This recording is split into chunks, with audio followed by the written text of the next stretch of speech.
Growing tension in the EU over a controversial deal with Tunisia aimed at soaring levels of irregular migration. Some see the agreement as a blueprint for the future.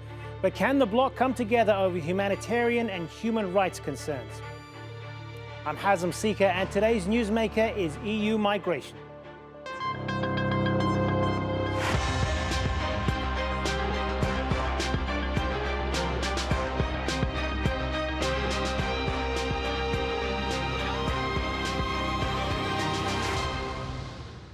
Record numbers of migrants and refugees are making the treacherous crossing from North Africa to Europe.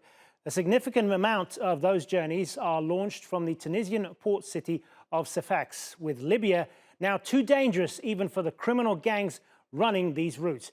That's why the EU has signed a deal with Tunisia.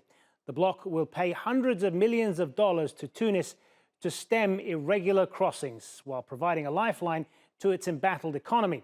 But some member states are raising concerns over Tunisia's human rights record and its authoritarian leader.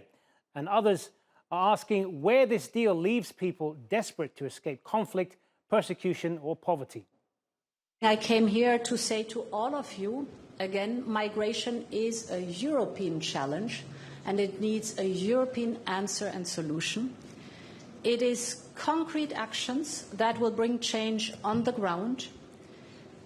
It is only through solidarity and unity that we can achieve this, and you can count on the European Union. And one of the deal's supporters is Italian Prime Minister Giorgia Meloni. She was elected on a pledge to tackle irregular migration. But according to government data this year, more than 133,000 refugees and migrants have arrived in Italy, double the 2022 figure for the same period. Under the deal, Tunisia's Coast Guard will get new vessels, thermal cameras and other operational assistance so that they can stop boats leaving Tunisia. Some of the money also goes to UN agencies assisting migrants. But this week, Meloni wrote a letter to the German government criticizing Berlin's recent decision to finance two NGOs rescuing migrants in the Mediterranean Sea and disembarking them in southern Italy. If someone in Europe thinks that facing the global crisis that we are facing, the question could simply be resolved closing it inside the Italian borders, they would clearly be blind. We are facing such a great number in terms of migrant flows that if we don't work seriously and all together to combat the illegal departures, the numbers of this phenomenon will overwhelm first the countries on the borders, but then all the others. So the problem is a problem that inevitably involves everyone and has to be solved by everyone. Our EU lawmakers, the bloc's ombudsman and rights groups have questioned whether the deal with Tunisia meets European rights standards. Tunisia's President Kais Saied dissolved the country's parliament in March 2022, 8 months after suspending it. He also sacked the government and gave himself powers to rule and legislate by decree and seize control over the judiciary. Saied has been criticized by the UN for making racist statements against sub-Saharan migrants that led to police detentions and attacks. And his government was accused of busing migrants to the Libyan border and leaving them stranded in the desert. After a heated debate in the EU Parliament, Tunisia blocked 5 lawmakers from visiting the country earlier this month. The extreme obsession to stop migration to the EU leads to the appeasement of an autocrat who incites violence against black migrants. Migrants and refugees are haunted, brutalized and killed in Tunisia. And until today, the deal has only led to more repression, more deaths and even more migration. It has the legal status of a beer coaster and was concluded by a fantasy body called Team Europe. It has not delivered on reducing the number of arrivals, and it has led to immense human suffering. There are some members of the European Union that are Japanese style. We don't want to mix. We don't want migrants. We don't want to accept people from outside. We want our purity. The paradox is that Europe needs migrants because we have so low demographic growth. If we want to survive from a labor point of view, we need migrants. Joining me now from Brussels is Lina Vosyliute. She is the founder of the consultancy firm Heartwarmingly and a former research fellow at the Centre for European Policy Studies. From Rome is Marco Cecchini. He is the former spokesperson of the Italian Ministry of Economy and Finance. And from Paris, we have journalist Amine Snoussi. Good to have you all with us. So, Amine, if I could start with you then, what do you make of this deal?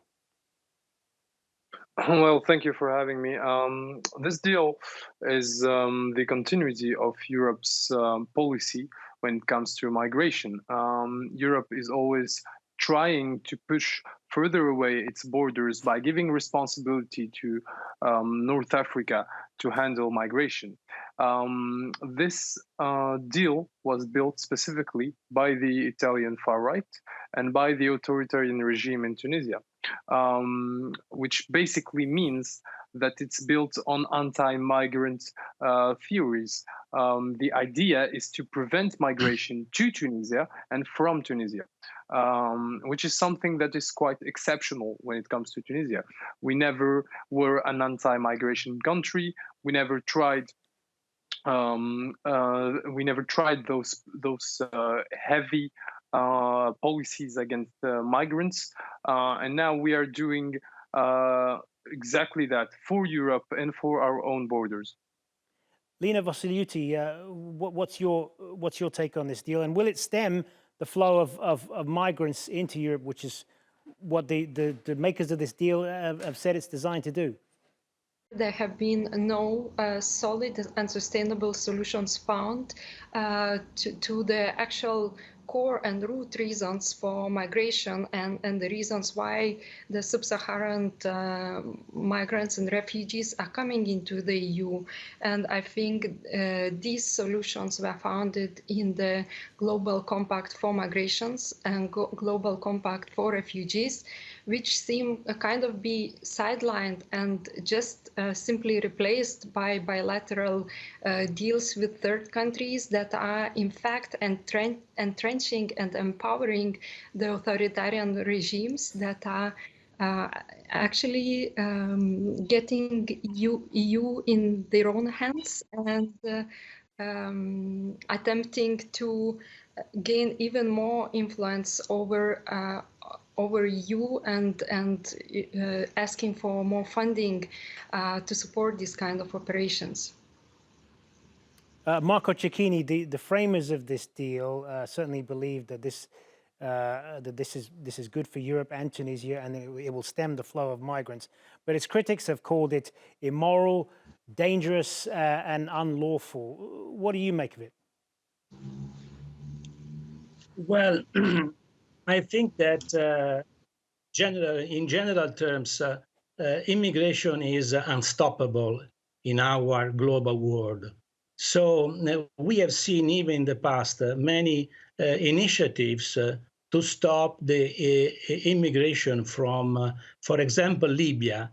And in the case of Libya, some years ago, the center-left government of Italy obtained an agreement, a deal with the Libyans and with the Guard Coast to stop the immigration of the refugees, and it functioned. It worked but in that case, Libya had a government, a real government, so it was a state. And in any case, this initiative met many difficulties and opposition, even in Italy, for human rights and for humanitarian reasons. So this deal with Tunisia, it seems to me, is a sort of propaganda initiative, because at the end we have seen that there are problems in the European Parliament to give this money. There are problems in Tunisia to accept some conditionality on this funding. And there is a pressure, a very strong pressure from sub-Saharan countries to Tunisia. I want to tell you that in the Italian TV, we have seen, I have seen yesterday images of a small a group of immigrants and refugees captured by the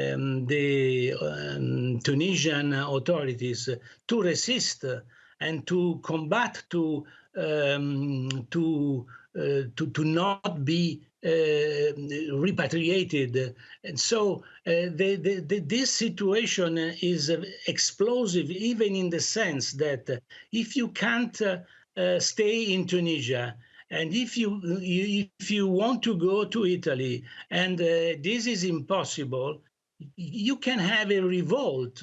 You can have something that at that point deals with problems of security, problems of international order.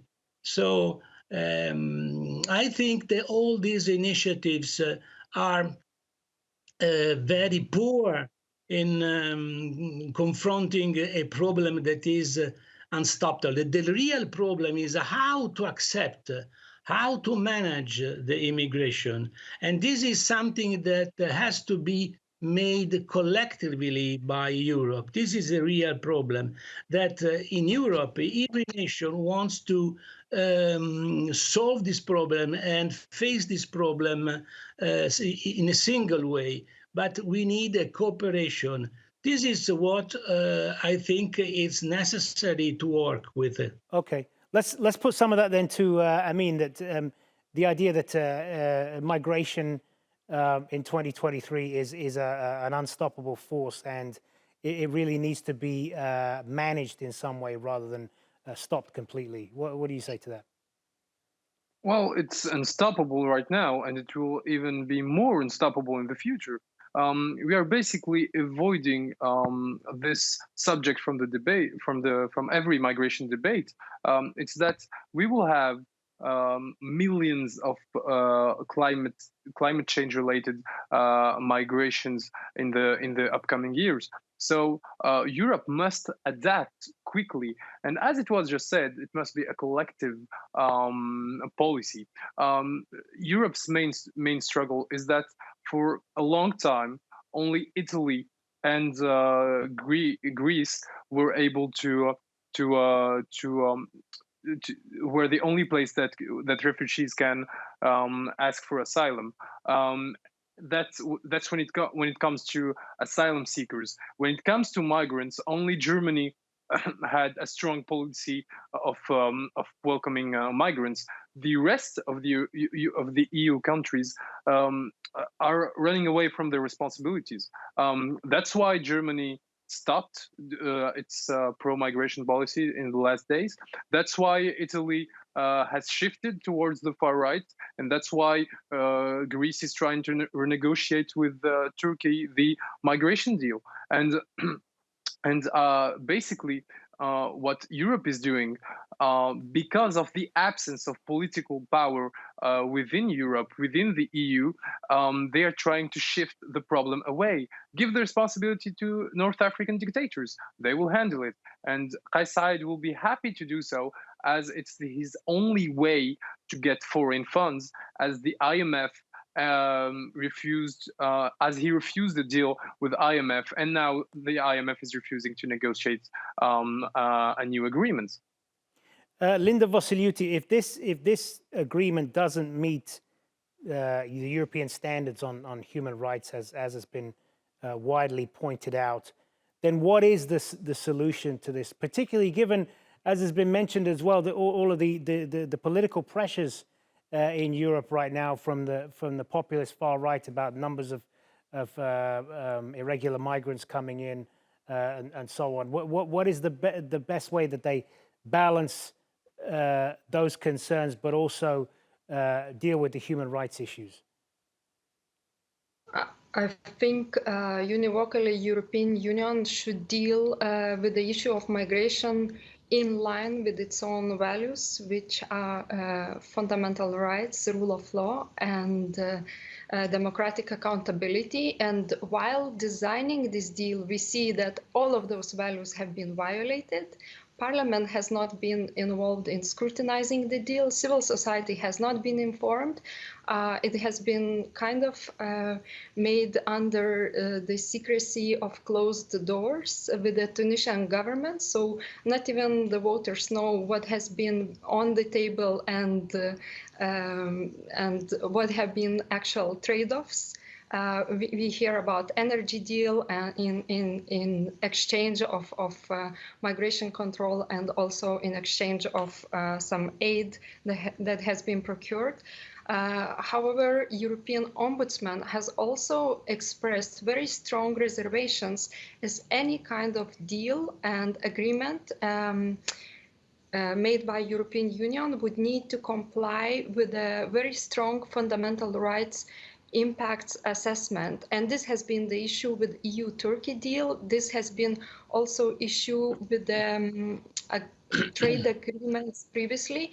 And Ombudsman is again raising this question, whether and how Tunisia will uphold the human rights of those refugees and migrants who are stranded now in Tunisia, while we see that even 5 parliamentarians, for instance, have not been allowed to enter in Tunisia and to actually observe what is the situation.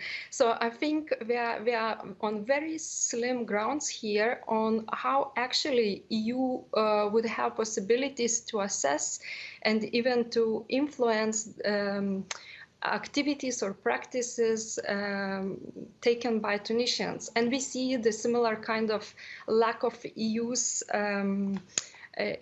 ability to influence into what has been happening later in Libya, and we should really learn from that and not to get surprised once again when things get really wrong, and when UN special rapporteurs and special missions then come in and find that actually the situation amounts to crimes against humanity. Marco Cecchini, I want to ask you about the long-term implications of all of this. And I want to ask you in particular about the comments that we mentioned at the beginning there in the setup, the EU foreign policy chief Josep Borrell saying that migration could be, in his words, a dissolving force for the European Union. In other words, that this is something that is going to continue to divide Europe into these two camps. One that is completely against any form of integration, and the other that wants to welcome them in some form, but in a managed way. Is this? Do you agree with this contention that this is something that could ultimately divide the European Union further? Well, frankly, I was a little bit surprised by this comment of Borrell, because I think that the role doesn't permit him to be so pessimistic. If you are in a role, institutional role, you have to give and to offer a perspective, a positive perspective, a possibility of coming out from this situation. This is an emergency, of course, and in this year, in 2023, we see a real big crisis. But we have seen that Europe in the past has solved and other crises. So the European Union is something you can't get out, something that get in the mentality and the brains of 500 million of citizens in a way. There are differences, of course, but I think that at the end, the Europe will find a compromise, a solution, a compromise, a way to get out from this crisis. I don't want to undervalue the crisis and the difficulties, the big difficulties of this moment. But I think that we have to be even optimistic, even pragmatic, and I think that at the end, especially after the elections, because all these political positions taken by European countries are affected by the next electoral elections in Europe in next year. So this is a very important factor. So I think that after this election, if we will have a clear equilibrium, political equilibrium in the parliament, I think the situation will go to get better. All right, Amine Snoussi, what's your view on the sort of the political push and pull that's going on right now in Europe? And Marco made the point there that Joseph Borrell was saying things that are kind of outside his job description, if you will. But isn't it? I mean, just to play devil's advocate here for a little bit, isn't it more refreshing to hear a politician being honest about the situation, regardless of whether you agree with it or not? I would go as far as saying that Europe only survived so many crises by not doing politics.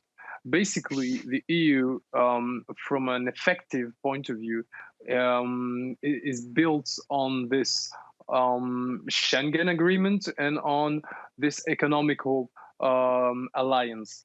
But basically, when it comes to immigration policies, when it comes to human rights policies, when it comes to having shared values that every single country must respect and every single country that deals with EU must respect, it never really happened.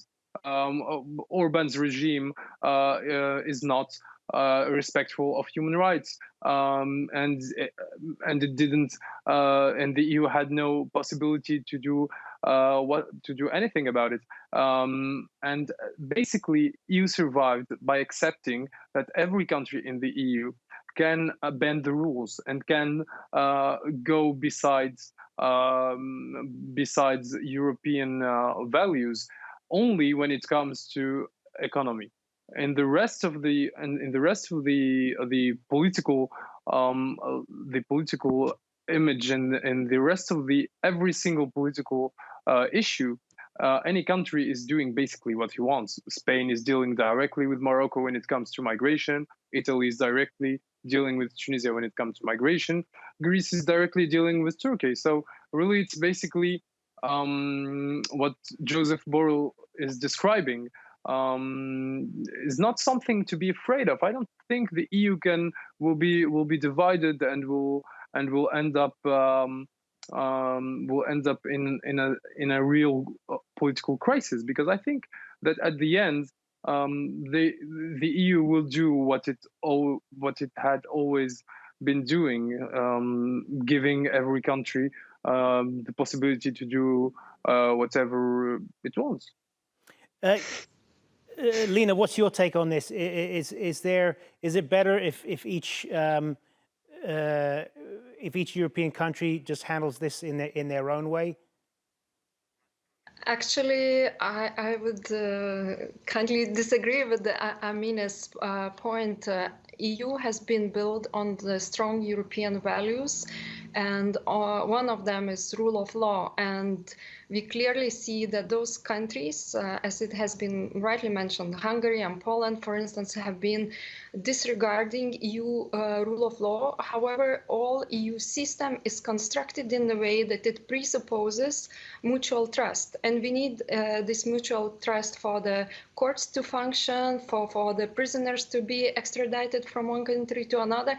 And we need the same sort of mutual trust in the area of migration and asylum. However, what happened here, and what as academics we see, that there became some sort of rule of law exceptionalism. Basically, European Commission, Council, turning the blind eye on whether and how EU member states are dealing with these issues, because assumption has been that we need to find a common consensus. The rule of law, the qualitative majority voting presupposes that we do not need to have all of EU member states, for instance, such as Hungary or Poland, on board when going ahead with migration. We need to have majority geographical and also economical based on certain criteria. And we saw that, for instance, when the voting on Global Compact for migration has been happening, EU would have enough of votes to assert the policies that are in line with globally agreed targets that are reaching for sustainable development. Maybe the deals and funding that goes to funding democratic development and rule of law in third countries like Tunisia, instead of giving those money in exchange of putting up the border barriers or putting the refugees and migrants out of sight. All right, we're going to have to leave it there. Thanks very much for your time, Lina Vosyliute, Marco Cecchini, and Amine Snoussi. Thanks very much for being on the Newsmakers. And thank you for watching. Remember, you can follow us on X and be sure to subscribe to our YouTube channel. I'm Hazem Sika. We'll see you next time.